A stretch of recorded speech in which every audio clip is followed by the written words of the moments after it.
Perfecto.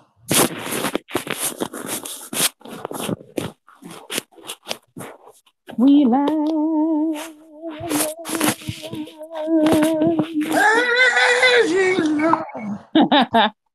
Stupid. In the building. Oh, well. Becky.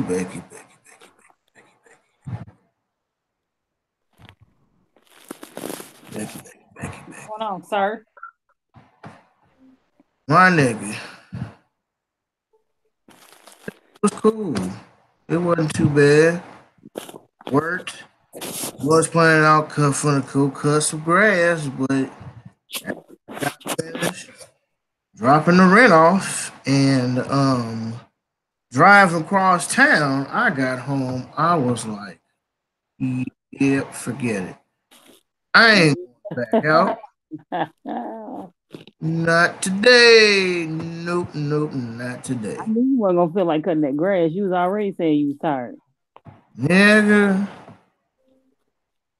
Yes, very much so. I'm cool so far. You know, I knew if I had took a nap, then I would have been through peace. I wouldn't have woke up till probably about midnight. At which point it would be too late to do anything. Mm-hmm. And thus we are here on a Monday night. Mm-hmm. Man, you know what I miss? I miss that Wayne's Brothers show. We're brothers. We're happy. We're happy and we're singing and we're colored. Give me a high five. All right. Cut and print. Beautiful guys. Dang right. Yes. Yeah. Repeats for those sometimes. Huh? What'd you say? They still do the repeats for those, like the re-shows or whatever. They still do that sometimes. But I'm trying to figure out what happened to Shawn Wayans. I don't hear nothing about that brother. He's still out here doing his thing. Yeah, he might be a little bit more low key than Marlon nowadays. Him and his sister Kim. Yeah, Kim. What's up, bro? How you doing? We live on the ground. Brother just tuned in. Welcome everybody to episode 38 of the Socially Conscious St. Louis podcast, aka the Obamacare of Podcasts. For some, but we're not that good for others, just like the actual Obamacare. I'm your host, KD King David, in the building with my homegirl and my co-host, Becky Quarles. How you doing today, Becky? I'm doing just fine now that I finally got something to eat. And what is that you eating on? I am eating, if you want to be known, a spinach and Italian sausage lasagna. I don't know if y'all can see that. But yeah, that's it. Looks like you got some ricotta cheese in that joint. I season my ricotta cheese because ricotta cheese don't really have a flavor. That's true. It really doesn't. Ricotta, Gouda, mascarpone, and somebody else's cheese too. A couple other cheeses. You like Chef Black Boyardee or something? Really? Why? Because I said mascarpone cheese, and niggas don't know what mascarpone cheese is. You don't even make regular mac and cheese. Most people make mac and cheese. They put some Velveeta, a little bit of milk, like a splash of vinegar. You got to use like Colby Jack and Gruyere, all the stuff that normal black people do not eat. Your mac and cheese. No, me a hater. I'm not a hater. I'm just saying you don't make normal food. Whatever, nigga. Gruyere. I'm just playing. Gruyere cheese is fire. Gouda and that Buddha. You say what? That Gouda and that Buddha cheese that you be using. You are Gouda man, look. Y'all niggas asleep on that Gouda. I like that extra sharp cheddar. And that Swiss. Like that Swiss. That Gouda would change. Matter of fact, not just regular Gouda, because regular Gouda don't have a lot of flavor to it, but smoked Gouda, that would change your life. Not as big on cheese like that, but it would change your life. Did you just offer me cheese? Why, yes, I did. I'd love some cheese. Thank you. On the Boondock side of the game, man. How's your week been? I ain't been doing absolutely nothing. I've been on chilling, on vacation. That's it. Oh, my brother says nice shirt. Thanks, dude. Appreciate it. You can actually to youtube.com/KingDavid314 if you want to. And it is a nice shirt. Thank you. I also have it in black. And I actually got this on one of these little Facebook Teespring websites and stuff that be on Facebook. Yeah. Same price. Shirts. I was like, oh, I gotta get those. And they accidentally sent me 2 extra ones. Hey, that's what's up. I'm looking for like the Mario Kart or the Mario Brothers vintage shirts. That'd be nice. Ain't find them at all. That'd be nice. It would be nice if I could find one. Mm-hmm. Right. Let me tell you about my week. So, I had just put my truck in the shop. That cost me a good $5. Oh, Betsy.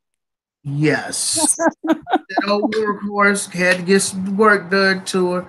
Mm-hmm. Find out I got a brake line leak, which I kind of already knew, but I couldn't confirm it because I couldn't figure out where it was coming from. So they got that fixed. It's good to go. And I actually ran into my neighbor. He's going to sell his truck, so I'm probably going to get that. And if everything's on the up and up with that, I'll have 2 vehicles instead of 1. That's what's up. And so I'm back to doing what I do with the more lawns. Mm-hmm. Oh, cool. I think I got a website now, pretty sure. I got like a full-fledged website. I haven't seen it, but it was an exchange on some work with a brother of mine. So we will see how that goes. Other than that, that's all that's up with me, man. I've been doing that. I feel that. Somebody asked me today, when the book gonna be finished? I'm like, it will be done by the end of the week. Get off my nerves. Oh, your book. Mm-hmm. Running Away from God, Series 4. Yeah, last one. So it was done last month. It'll be done this week. But it's gonna be the last installment of that series. Mm-hmm. Your chin itching or something, brother? Need some lotion? Yes, it was itching. That's beard gang. Spent the whole year and some change not being able to grow a beard because they say you look more friendly and approachable without a beard. Yeah, Regis had the same issue. For 5 years, they would not let him grow a beard. He got one now. It took him no time. Like when I say that beard took a week, it took a week. That's kind of how mine did. Like a week, it was like 5 o'clock shadow. 2 weeks, it was thick. Within a month, it pretty much looked like this. And so you'll oftentimes see me at work. I have one of them little plastic combs. And I'll be straight combing the beady balls out my beard. Mm-hmm. With the small side, you got to get the small side. If you can't run the small side of the comb through your beard, or at least like this. I know some of y'all niggas got them Rick Ross beards. That little bitty comb ain't gonna do it. But for brothers whose beard is like this, you got to run that small side all throughout this beard, and then once it's all the naps out of it, nigga, you gotta brush it down. So I just be at work, I'll be like brushing it. People be like, damn, this security guard here. something different. Well, at least they let you have a beard now. Yes. That was one of the things that I was looking for. Like, nigga, if I don't have a beard, that's going to cost you a couple extra dollars an hour. So, yeah. But I'm cool. They have no problem with facial hair. I haired up, grew my beard out. I'm like, yeah. Look at his beard game. Thank you, Jesus. I ain't heard from my little boo thing. I think she just disappeared. Don't know. Hope you all right. I don't know. But shot her a text the other day. I was like, hey, didn't hear nothing back. So as far as I'm concerned, that's the end of that. Now she might pop back up and be like, hey, what's good? What's been going on? And then I'm going to start having like a million questions. But I think that situation is done. Oh, well, it is what it is. It's funny because I was listening to the Zoe show the other day, and this chick was dating like this dude who was an Aquarius, and she was like, one thing I hate about my boyfriend, he's an Aquarius, and he has sort of like this I don't give a shit attitude. I was like, yep, that's us. Yeah, y'all do. And this is my personal opinion on that. 95% of the time, I really don't care. Not because y'all jerks, but y'all, but still. Not because y'all jokes, but more so because y'all just don't let things sit with y'all. Y'all don't let it fester. You know what I'm saying? Like, it either is or it ain't. And if it ain't, it ain't. Oh, well, I get over it. And if it is what it is. It ain't too much that can hurt him. It ain't too much. Like, you got to be like his mama or his or her wife or husband or something like that. But even then, depending on the situation, you still might not. Don't act like I'm wrong. There was that one time. Yeah, man. I remember. But that is over with. Not with a T. Why is everybody putting a T on everything? Jojo. Stupid, man.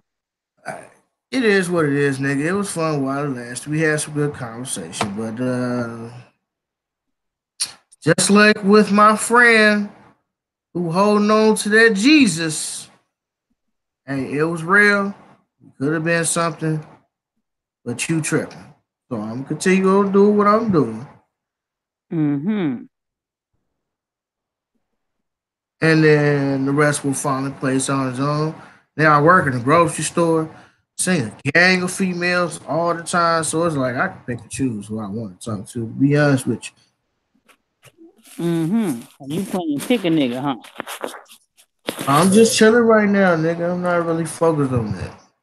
I'm trying to get this money. That's how most men are. They really, especially when they're trying to be successful and move forward. I run a business, and I want my business to be very successful. Unless these hoes gonna get out of here, pick up a string trimmer, and start weed whacking these lawns, me and you ain't got nothing to talk about.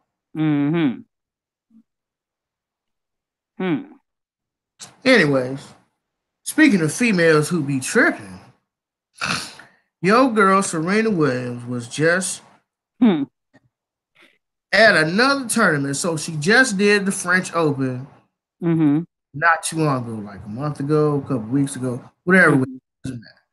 In the recent past, she just did the French Open where she had that big scandal about this bodysuit that white man said was inappropriate for a black Hottentot Venus looking woman to wear. Just had that big controversy. Okay. There was a new controversy with her and the U.S. Open, and she got mad at this umpire for basically giving her opponent the match.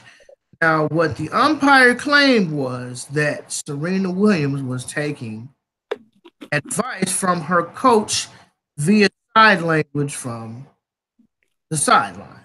Mm-hmm. Serena protested that she was not paying attention to her coach. She was minding her own business on the court. Dude had taken the point away from her. Mm-hmm. So then she starts pitching a fit about how unfair this is and how much of a thief he is. And then, he goes and gets offended. And he's like, basically, find her the game because of verbal abuse. So basically, he gave Naomi Osaka, who we're going to get to in a second, they gave her the game. Mm-hmm. Now, for what I understand, she was putting that pressure on Serena, but they gave her the game. So I think she got fined like $17,000 as well, if I'm not mistaken. Mm-hmm. She lose the game, she got fined $17,000. Okay. She cried that this was sexist. If this had have been a male tennis player, you would not treat me this way because there's all type of these male tennis players who are constantly breaking records because she got angry, she broke a record. If I was a male, you would have no problem with me breaking this record. This is unfair. You are a liar. You are a cheater. You are a thief. And if I was a man, you wouldn't do this to me. Speak on that, Rebecca. I don't think it was sexist. Not at all.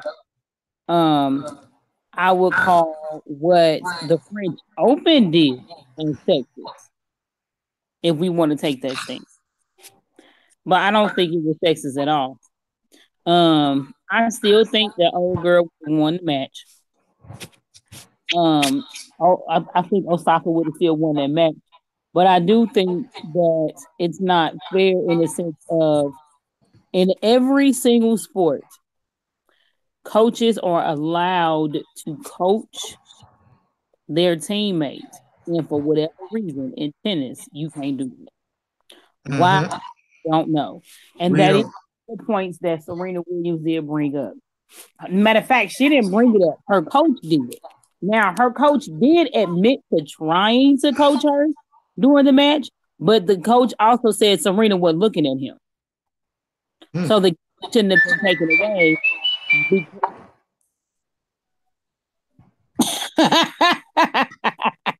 That's my email notification. Side of the game. Shout out to Old Spice. Explosion! I can't do little titties.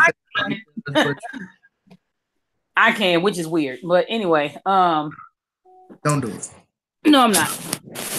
But I'm not. You can think about it, but don't do it. Yeah, I'm not doing it. But her coach did admit to trying to coach her, but he said that Serena Williams wasn't paying him any attention, but he doesn't understand why they aren't allowed to coach their team members when every other sport can. He was like, I don't think it's fair. So in this context, I seen the interview she did. I don't think it was sexist. I do think it's biased, but I don't think it's sexist. I think it's jacked up at the fact that because she called him a thief, you took her game because you got offended by what she had to say. And if I'm not mistaken, this is the same umpire that kind of sort of did the same thing to Venus once before. His name is Carlos Ramos, if I'm not mistaken. So my question is, does he have an issue? I got a couple questions. If you're really Carlos Ramos.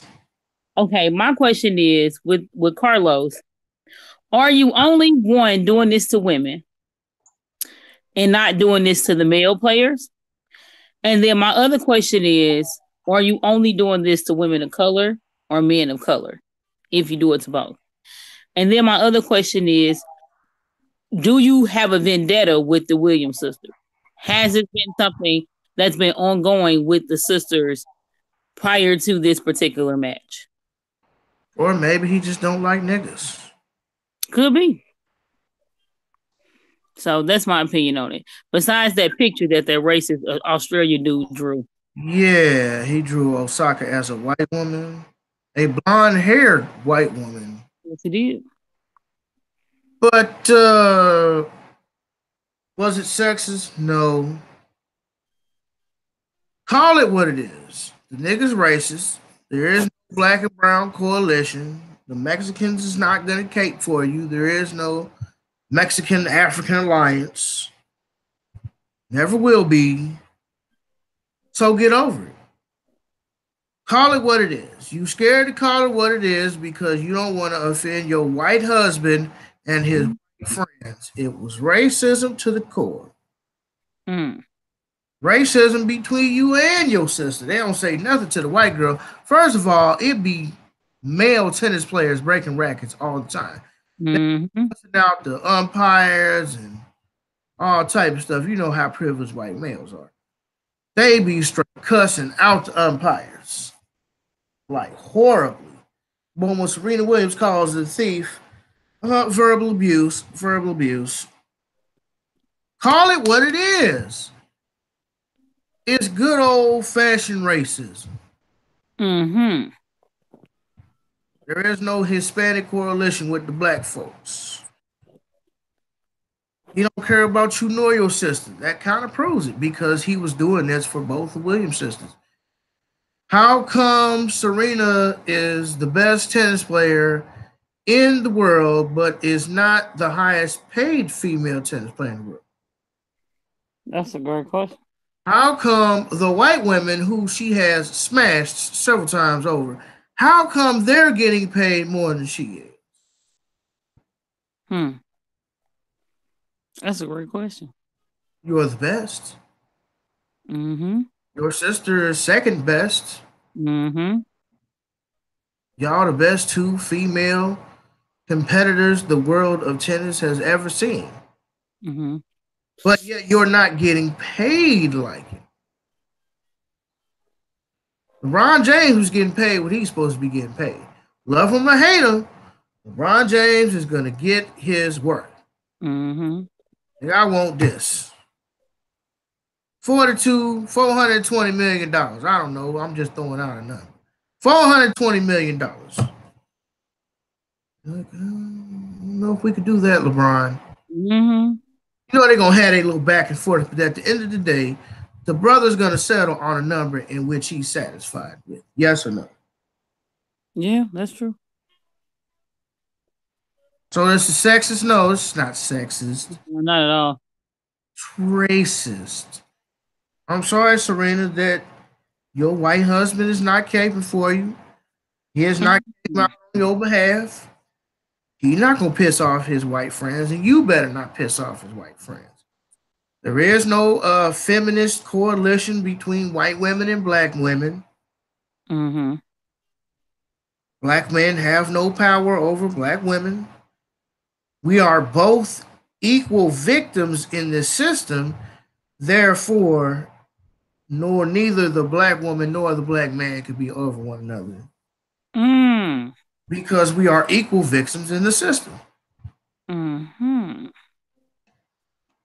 There is no feminism. Now, if you want to take feminism from the aspect of girl power and I can do, almost anything a man can does, okay, cool.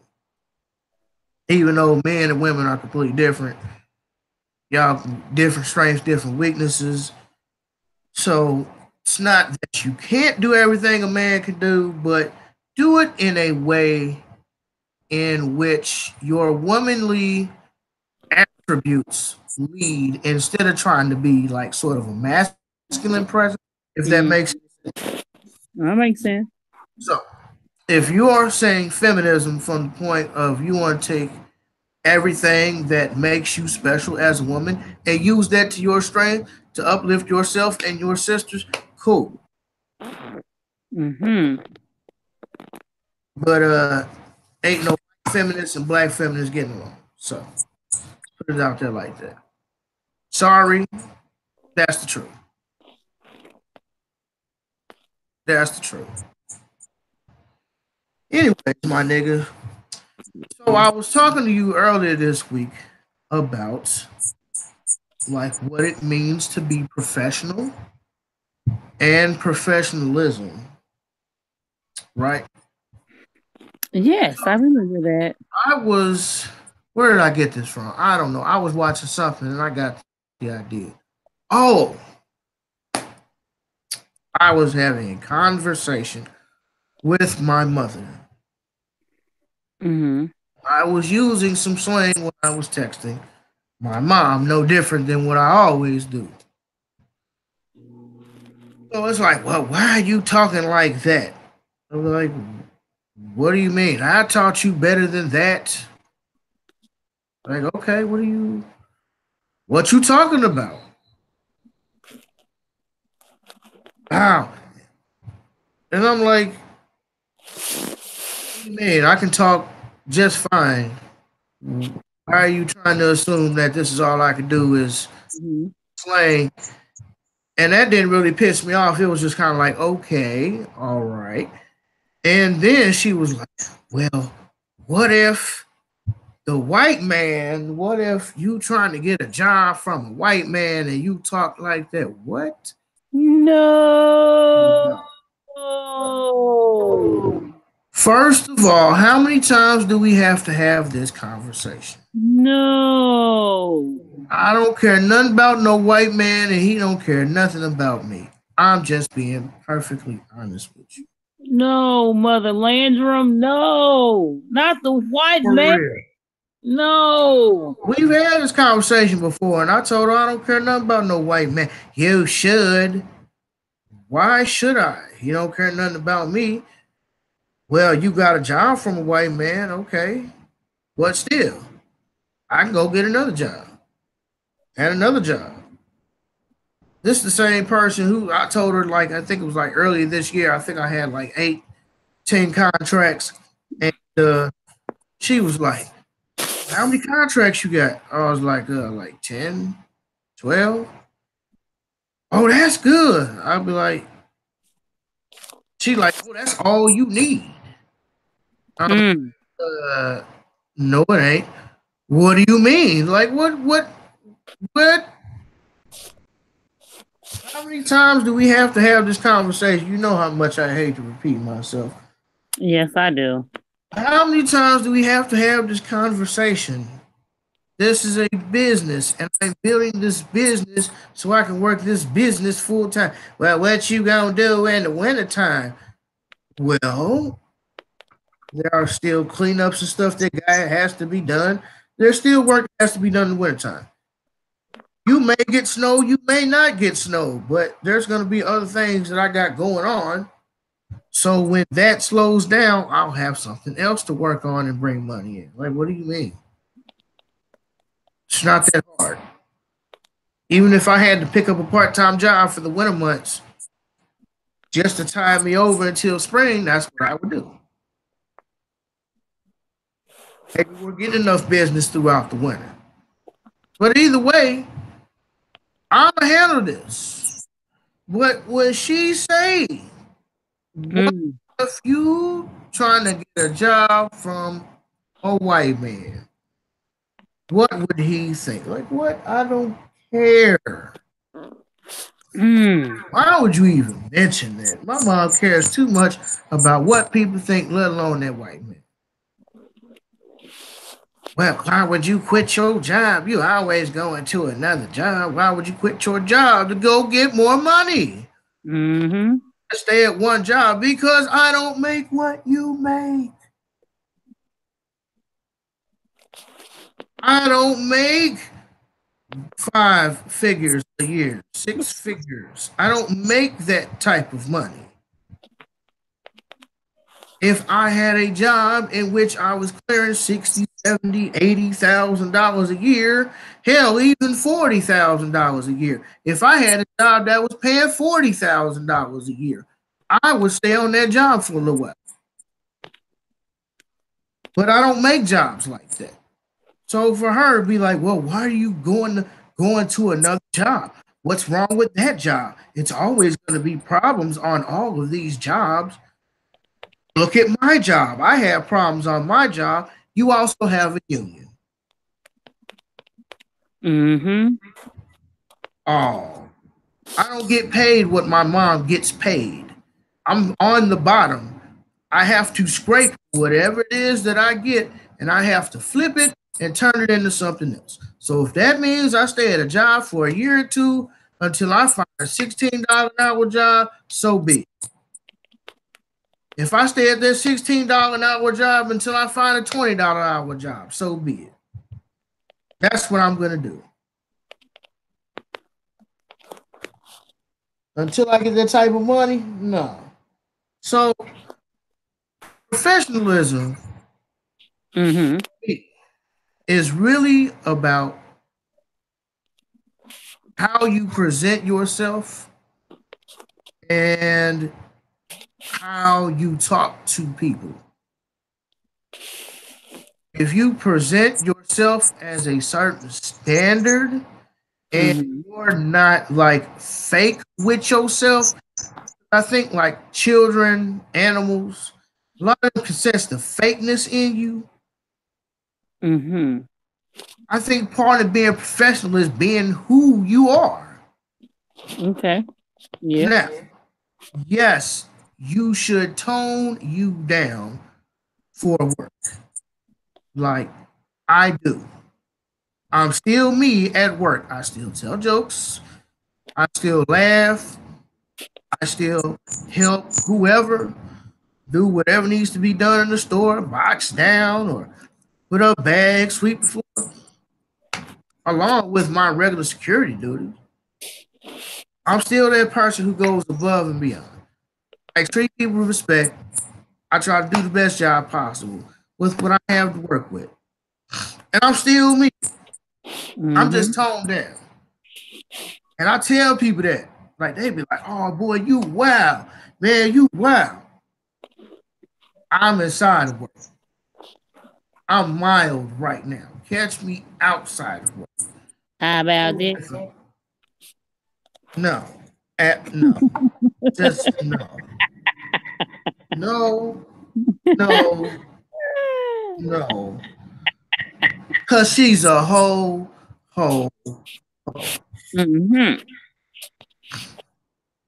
But anyways, I think professionalism is being yourself, but just making yourself palatable for the rest of the world.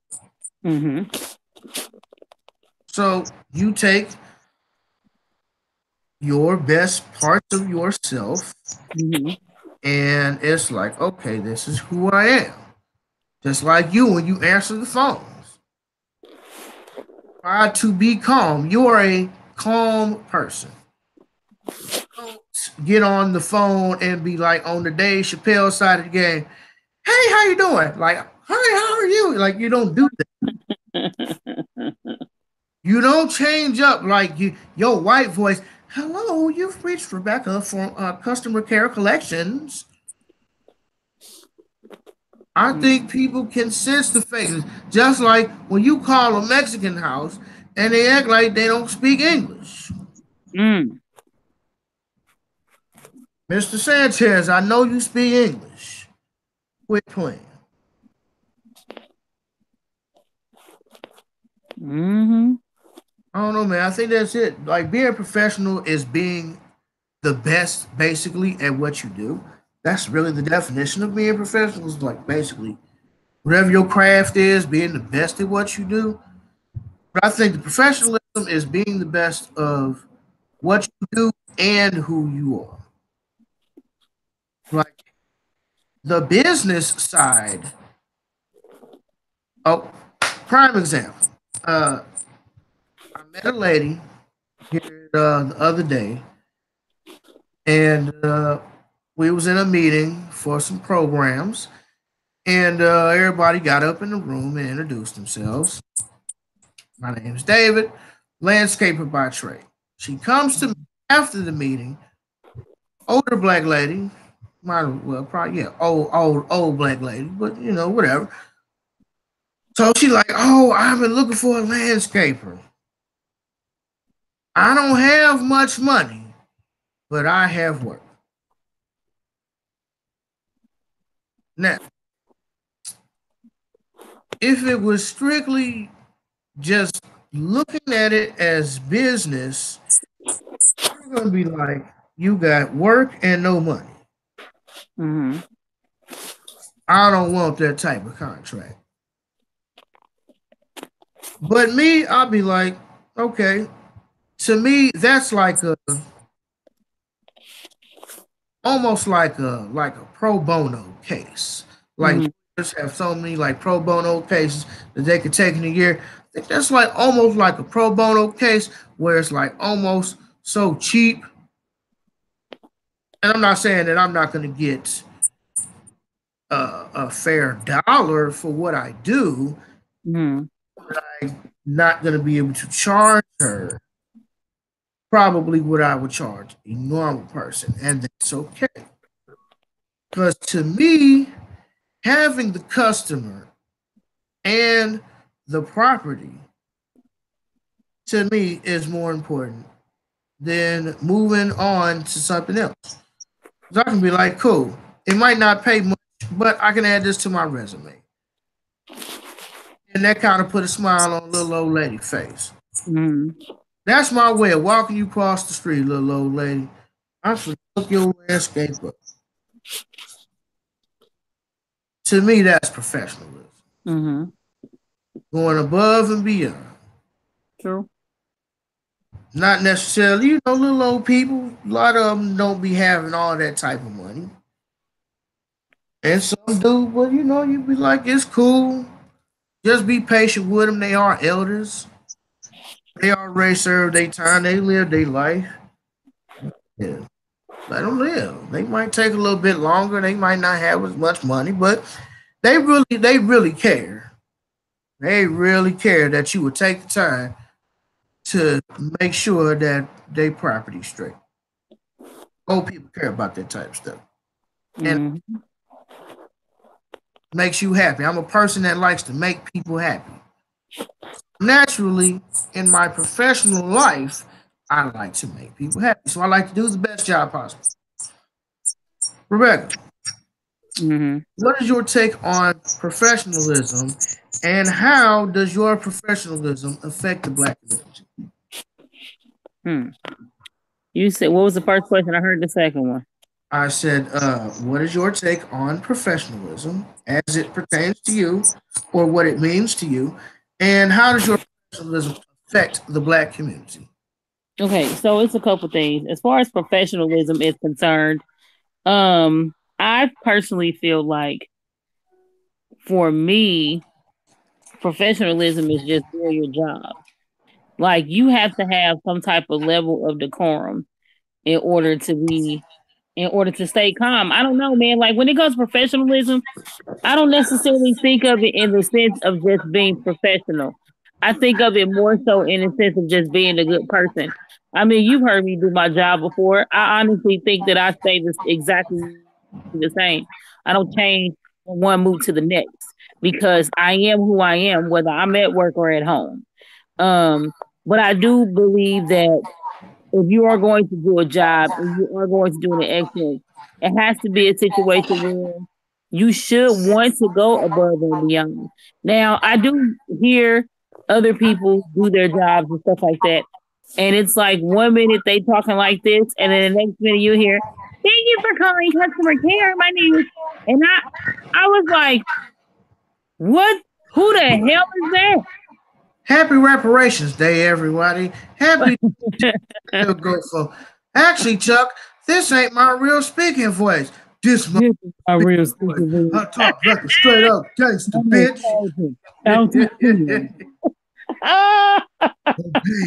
I'm paid. Peg and shade. Right.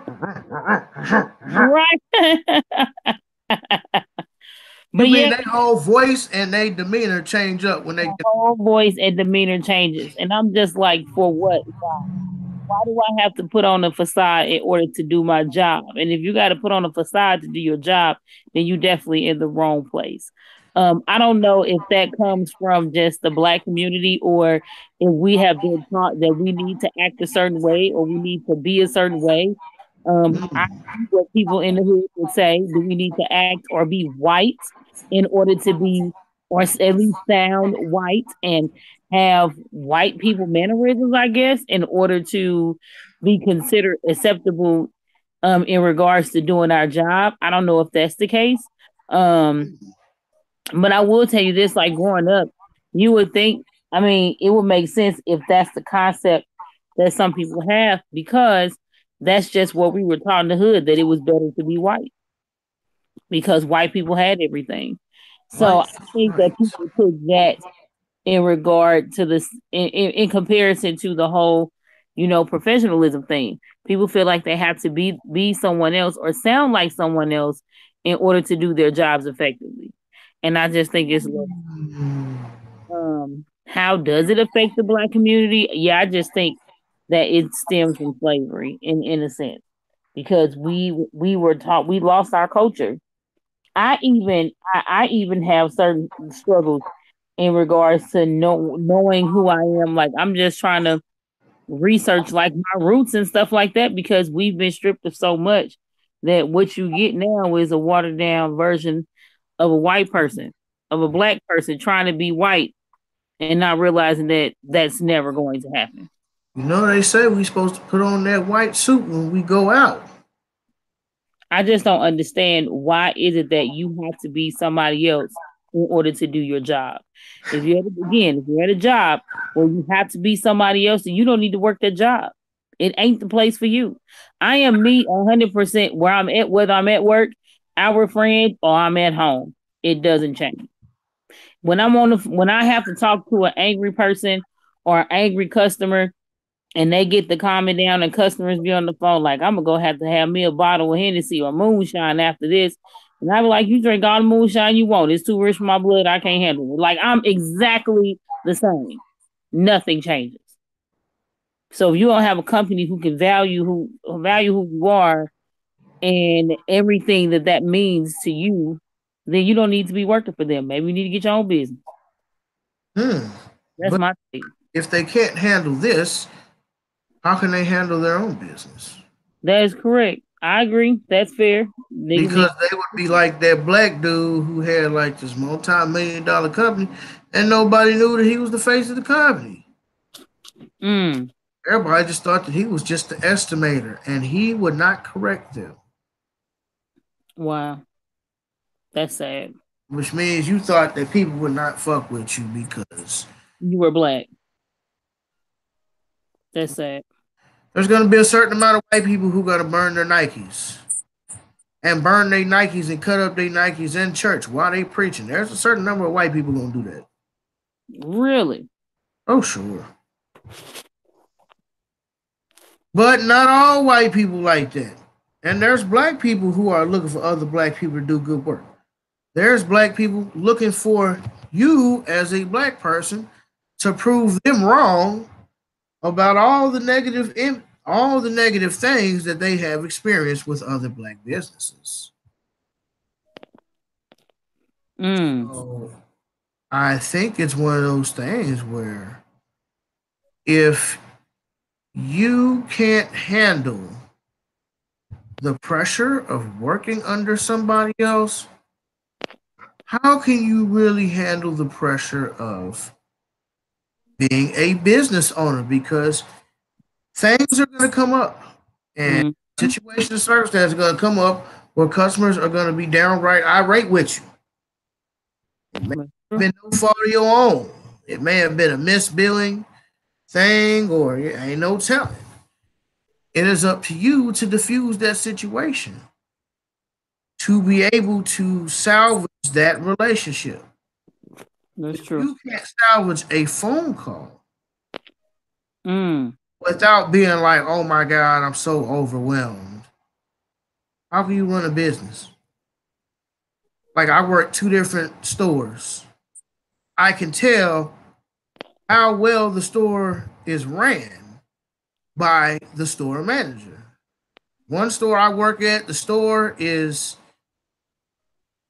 a pretty decent working machine. There's definitely some areas in which they need to work on, but for the most part, they're pretty well oiled machine.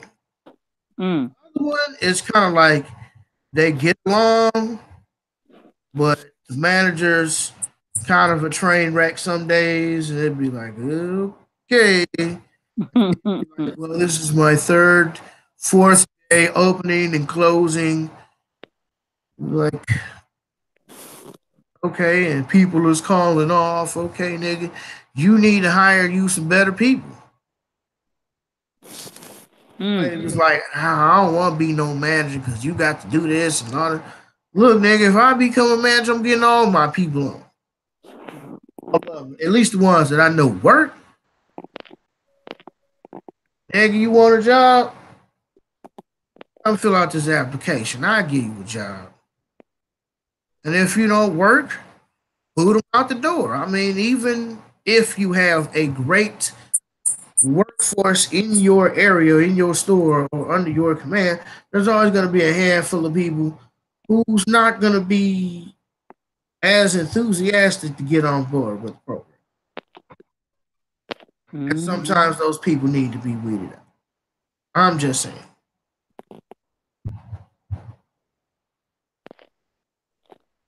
Yeah. To me, I think it's easy to do business for myself. It's easy. Once you spent over a decade cleaning up behind people, you learn a lot. You learn a lot cleaning up behind other people. Because motherfuckers is nasty. Yeah.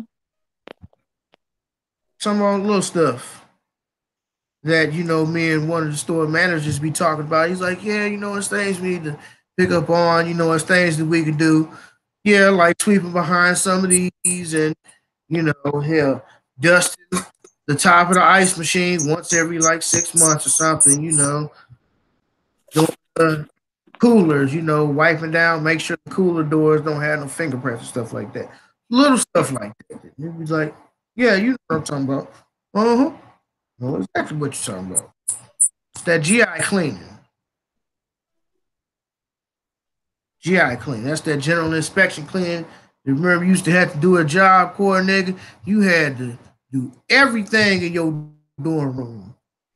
Sweep the floors, mop, put your furniture polish on, make sure that you could drop a cord on your bedspread. Everybody lockers had to be straight. Yeah, I remember that.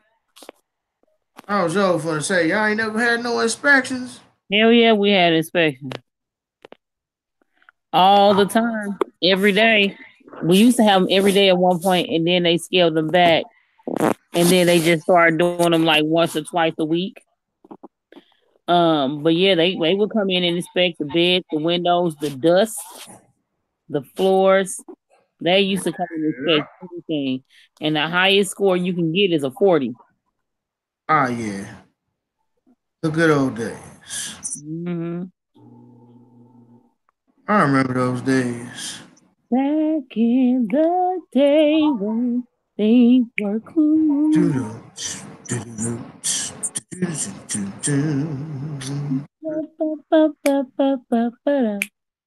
Old folks and true. Well. Cool.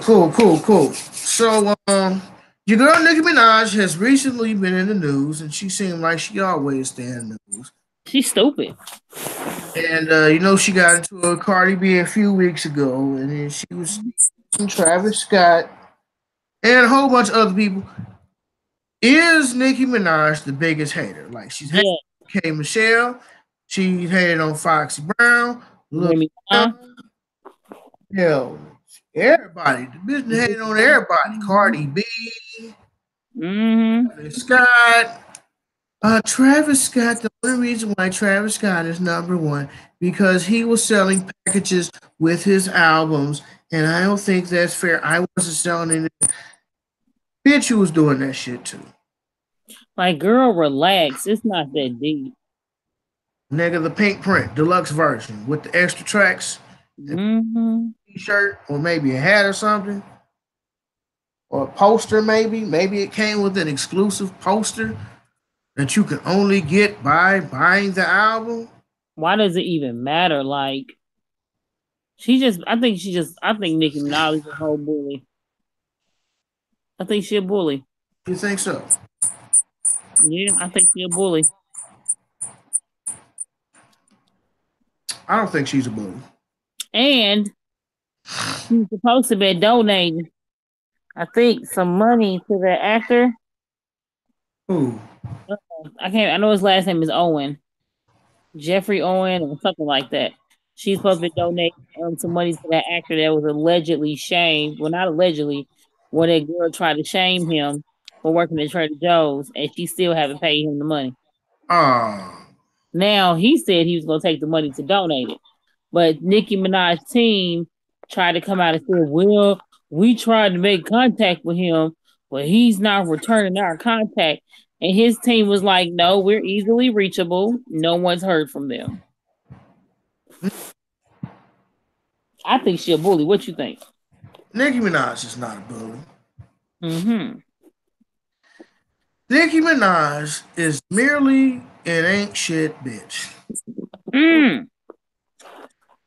If you take away the weave, her goofy personality, titties, her ass, her thighs, all of the clothes, the skin bleaching cream, if you take all that away and you strip away Nicki Minaj, Mm-hmm. Onika Mirage, you realize she ain't shit bitch. And Mm. because she ain't shit bitch, she got a hand on everybody to make herself feel better. That's all it boils down to. If you strip away all of that, she's really a nobody on the inside. She is so disgusted with herself that she has to try to hate on others to make herself feel better. That's all it boils down to. And then you know how she's like 31, 32. No, she may be like 36, maybe 35. And Cardi B's about 10 years younger. So you know Cardi B is the young up and coming.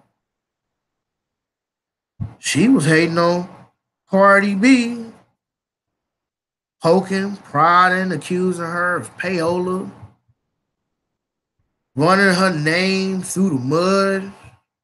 And everybody knows that Cardi B is a very reactive person. She has a very reactive personality. So, how long do you think it was gonna be, Nikki, before she tried to hit you with a shoe? How long did you think it was gonna be before Cardi B reacted and snapped and tried to take Nikki down? You know what I mean? Let's be perfectly honest with you. She's really a nobody. Her personality is so nasty that nobody, especially not no dude, wants to be with her outside of the few little times that they want to come through and smash. And I gotta say, shout out to K Michelle, cause shout out to K Michelle. She was so on some interview that K Michelle was doing. And she was like, me and Nikki got the same butt doctor. I was dying. My man, when I tell you I was laughing my ass off, I was like, wow, just set her out there like that. But I ain't even mad. I can't even be mad. Hold up, y'all. Be right back. Brief intermission.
Races. I'm back. Hold up. We're back. I lost my co-host. Excuse me. Sorry about that. Back, lost my co-host. For some reason, she has the hardest time with this here technology. I just shot her another link, so hopefully she can get back up in here. Otherwise, I think we're going to wrap up. There she go. Welcome back, Rebecca. I don't know what the hell is going on with this, man. I don't know what's going on either. If for whatever reason at first I couldn't hear you, and then I was like, I wonder if he can still see me. Nope. I don't know. That's cool. I have a question. Is the church the most racist place on the planet? You know what? I don't know. I never thought of it. You know what I'm saying, like that. I don't know. What do you think? I don't know. Yeah. Nigga, the church is most definitely the most racist place on the planet. Mm-hmm. Nowhere is it more segregated than the church on Sunday morning. You have a white church, and then you have a black church. That's fair. Always. There might be a white church with a few blacks sprinkled in. Mm-hmm. Might be a black church with a few white folks sprinkled in. Mm-hmm. But other than that, no. And I'll tell you why. There was actually two stories. One of was an Alabama pastor who cut up Nike gear during a sermon while his congregation cheered and laughed. And there was another white dude who I think burned his Nikes during his little church sermon or whatever. Mm. And they're pandering to their crowd. They're pandering to the racist white supremacist crowd. Goes to church there. So the church is absolutely the most racist place on the planet. Mm-hmm. If you think about it, and I believe they discussed this in, what was it, Hidden Colors 2? I think it was Hidden Colors 2. They discussed it about the church, how they literally used to have their little church service, and they'll be like, amen. And for the announcements, there will be a bake sale. And at 2 p.m., there will be a hanging of niggas down by the river or whatever the fuck it is. Mm-hmm. Right before they church service, and they straight announcing, like, hey, this how we gonna pick a nigga, we gonna hang him, and everybody come down by the river at 3 o'clock. Make sure you in your baskets. I've seen it. I've worshipped in white churches. And it's awkward.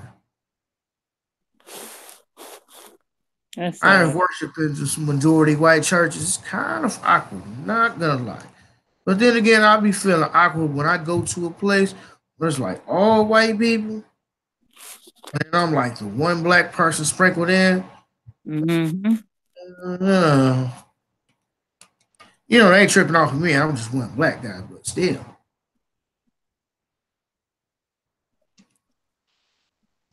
But yes, church is most definitely racist. Absolutely. Yeah. If you look at it Somebody pastor was probably a KKK member. Be a current KKK member. Yeah, KKK members believe in white Jesus. Mm-hmm. No, there's some Jesus. Jesus is white according to them. I don't even want to get into that. Oh my God. So many people offended about their Jesus. Come on now. Mm-hmm. If you don't like the fact that I bang on your religion, You can scroll past. It's okay. But y'all be getting so offended. Christians be getting so offended. Well, some people have said that Christians are the ones that folks go hard at the most. That's true. Because Christianity has done the most harm to black people, I would say. Mm-hmm. Yeah, Islam, I'm not going to say is the way for black people, but as far as like self respect for being a black person and knowing who you are, it's a little bit better for you. But yeah, it ain't. All of it comes from Africa, to be perfectly honest with you. Mm-hmm. That's something that people don't want to hear. They just think that you're trying to take their Jesus away from them. Be like, but I'm gonna tell you what God did for me. I ain't say nothing about God. I said Jesus. And then, to be technical, there was a man named Yeshua who Mm-hmm. fought the Romans. That is where you get your story of Jesus from. Mm-hmm. Man with hair like wool, bronze, brass, whatever. Mm-hmm. Your story from of Jesus, to be technical. Well, part of the story from, anyways. Of course, the Immaculate Conception comes from Egypt too, comes from Kemet. But it's like Christianity. I think people go so hard on Christianity is because there's a total and complete lack of accountability in that religion. Mm-hmm. The Ten Commandments is thou shalt not. Thou set the tone for all of this bullshit a lotness that's going on. So Mm-hmm. you place the blame on somebody else, but you refuse to take the blame and put it on yourself and own it. I think that's where most people had a problem. I know that's why I had my problem. Be accountable for your actions, for who you are. Don't be like, oh, the devil got me pregnant. No, you opened up your legs and you let a dude go raw dog. That's why you got pregnant. Call a spade a spade. Don't blame the devil when you do something wrong. Don't thank God when you do something right, nigga. You are the master of your destiny. Even like this one girl I was talking to, I was like, yo, Jesus is cool. No disrespect, all of that. But you couldn't be saved until you was ready to make that change. And she was like, no. You don't understand. Jesus saved me. You don't understand who I was before. Like, okay, supposing Jesus did save you. You still couldn't be saved until you was ready to make that change. You could lead a horse to water, you can't make it drink. You could lead a man to knowledge, but you can't make him think. You don't don't get it. You put these Christians. These Christians put their accountability on everything else but themselves. And that's the problem I have. You always want to point the finger. Hey, you shouldn't be doing that. You going to hell. But what are you doing? They never want to look at themselves. It's never an inward reflection. It's always an outward reflection. That's the way I feel. But anyways, on that note, I'm King David. Please go check out my Facebook, Instagram pages. More Lawn St. Louis. My Instagram regular page, The Overweight Lover, the letter D, OVR, WIGHT, LVR. Mm-hmm. Rebecca has a book that she's finishing this month that will be on release in the fall. Speak on. Yeah, so sorry y'all we gotta wrap this up early, but Google Hangouts is not liking me. You need a new phone.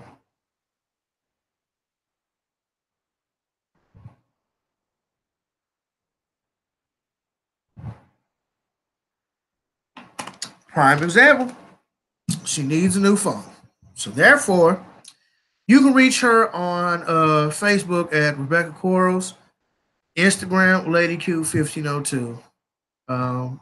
We're out of here. Peace.